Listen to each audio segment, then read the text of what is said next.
Oke, sahabat Sepi, saya berada di kantor PCNU Kabupaten Ciamis.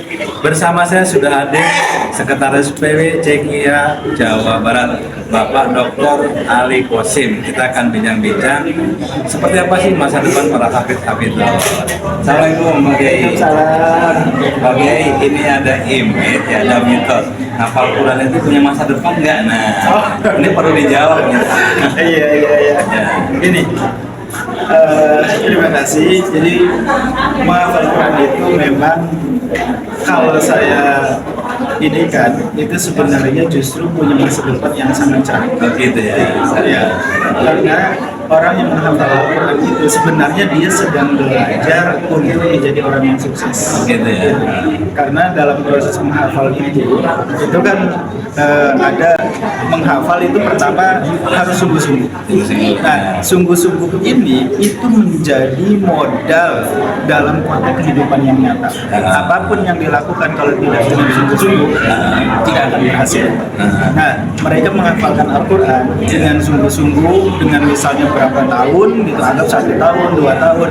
Nah, sikap kesungguhan itu pada akhirnya melatih dia Terbawa dalam karakter dan pada akhirnya dia menjadi terbiasa. Begitu ya. Menjadi terbiasa bahwa berikhtiar dalam bentuk apapun, nah dia harus dengan menjaga wajah kan gitu. Nah, artinya bahwa dia kemudian menghafalkan Al-Quran remnya itu kan susah, tapi ternyata ketika dijalani karena dengan sungguh-sungguh tadi, kemudian pada akhirnya dia sukses. Pertama itu. Kemudian yang kedua, disiplin. Ya, Nah, betul. orang kalau misalnya sudah disiplin, maka pekerjaan apapun di tempat kerja manapun, usaha apapun pasti akan berhasil. Betul. Nah, karena apa? Karena disiplin itu menjadi karakter sukses. Nah, menghafalkan Al-Quran itu pada dasarnya belajar disiplin. Orang menghafalkan Al-Quran sehari misalnya 1 halaman, besoknya 1 halaman lagi, besoknya 1 halaman lagi, maka pada akhirnya 1 juz itu dia akan bisa selesai misalnya dengan 20 hari. Karena Al-Quran itu 20 halaman 1 juznya.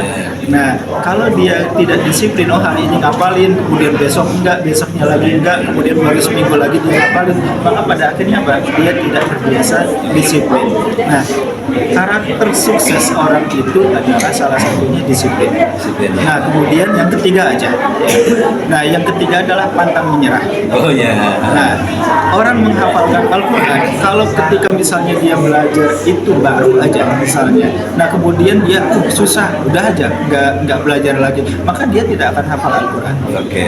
Nah, pekerjaan apapun, kalau kita misalnya mau berusaha, kita mau berusaha menjadi pengusaha kuliner, nah, baru aja misalnya dijalani 1 minggu, 1 bulan, ternyata sedikit yang konsumennya, sedikit yang belinya, udah nggak jadi deh, udah selesai, maka dia nggak akan sukses.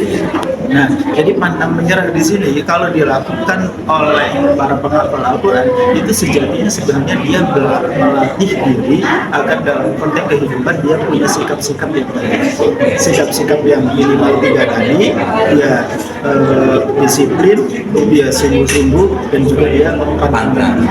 Nah, maka dengan bekal 3 sikap ini, apapun saya yakin dia mau berkiprah dimanapun, baik berusaha maupun dia berkiprah di instansi pemerintah maupun swasta, saya yakin dia akan menjadi orang yang sukses.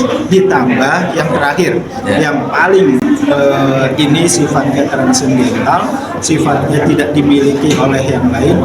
Al-Quran itu siapa orang yang mau mendekati Al-Quran, maka dia akan menjadi orang yang penuh keberkahan. Luar biasa. Nah, itu yang tidak dimiliki oleh yang lain.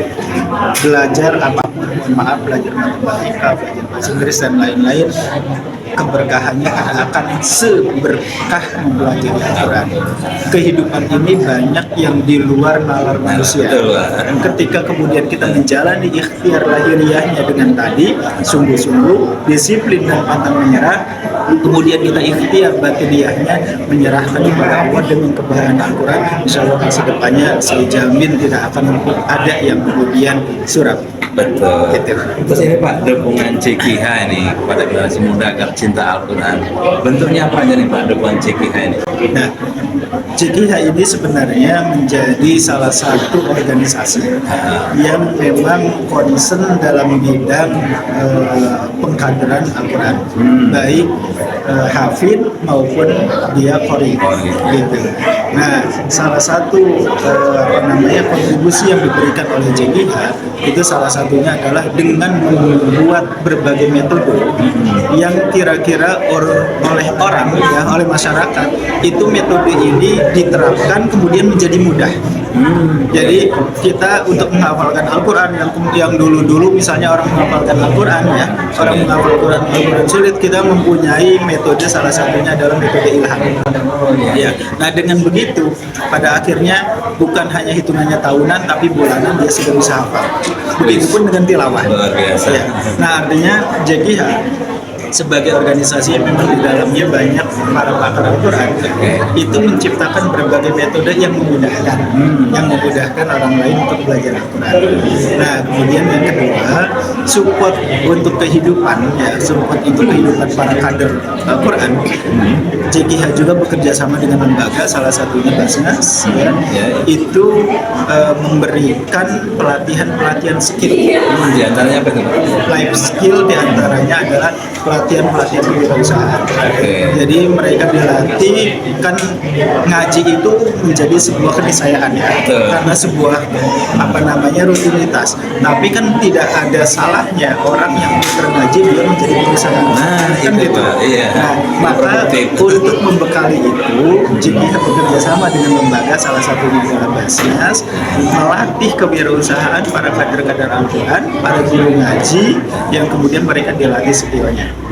Nah artinya JKH sebagai organisasi yang memang di dalamnya banyak para pakar Al-Quran itu menciptakan berbagai metode yang memudahkan orang lain untuk belajar Al-Quran.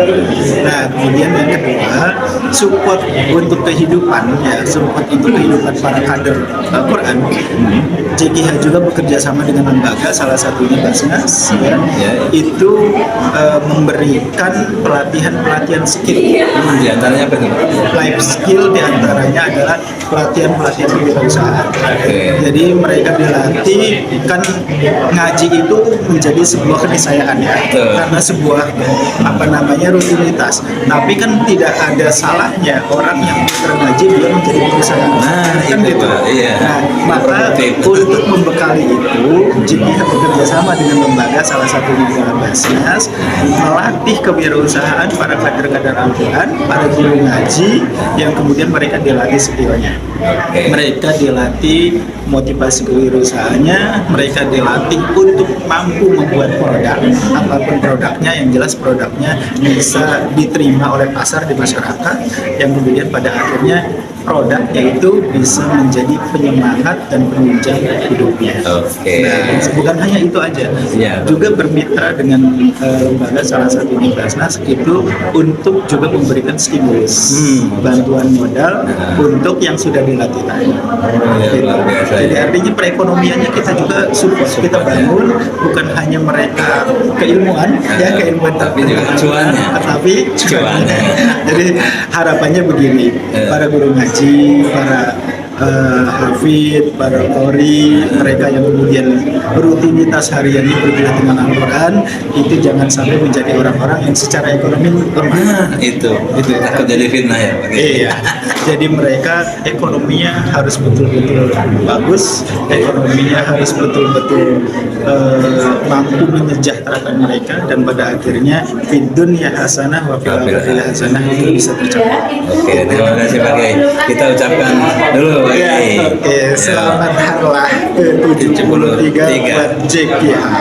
Semoga JKH selalu memberikan keberkahan oleh Allah. Amin. Oke, sahabat Sufi, alhamdulillah kita sudah bincang-bincang dengan pengurus PW JKH Jawa Barat. Pokoknya ngapal Quran keren loh. Keren. Mau keren jadi penghafal Al-Quran. Wassalamualaikum warahmatullahi wabarakatuh.